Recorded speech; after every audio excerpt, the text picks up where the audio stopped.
Mainit-init pa rin po ang naging issue kumakailan lang. At dahil dyan, narito ang mga kababaihan na dumaan sa buhay at napaka-importante sa buhay ni Kalinga Edo. Ang unang naging partner niya dito ay itong si Sheena. Si Sheena din ay naging charis po ng Team Kalingap at talaga nang napakabait din tong dalagang ito, or ito ay nagkaroon na rin po na siya ng kalib-in partner ngayon. Pangalawa, itong si Rina na talagang tinuring niyang bilang isang kapatid at talagang alam niyo ba guys na napaiyak talaga ni Rina itong si Kalingap Edo dito bilang pagmamahal niya bilang isang kinakapatid na mas patas sa kanyang babae. Mas nakilala din itong si Kalinga Prab at itong si Kalingap Edo nung time na itong si Rina ang kanyang love team. Ay hindi siya totally love team. Kumbaga yung parang inaalagaan niya bilang isang kapatid. At syempre ayaw naman ni Edo na talagang mahulog ang feeling ni Rina na andyan lagi siya, ay talaga nag-decide din po siya na bumitaw. Marami din pong naiyak sa kanilang paghihiwalay bilang isang magkuya. At ito na nga ang totoo niyang love team, itong si Erica. Yes mga mima, pero ang kasamaan lang din po dito ang bumitaw naman po dito itong si Erica. Mahabang kwento guys mga mamiya, pero syempre alam na natin yung kung kayo ay sumusubaybay sa Team Kalingap talagang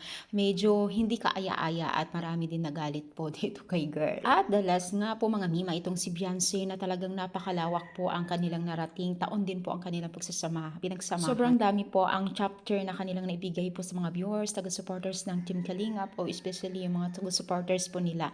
Pero kalaunan lang po ay medyo hindi po may pagkakaintindihan, pero naayos naman po ngayon ang kanilang issue o yung mga hindi pinagkakaintindihan. Itong EDSI po ang marami po talagang naantig o marami pong nahatak na taga-supporters nila at maraming nagmamahal sa kanila. At itong the last, itong kasama niya dito naka-yellow or dito naka-yellow itong si Kalinga Edo. Hindi natin sure kung anong pangalan nito.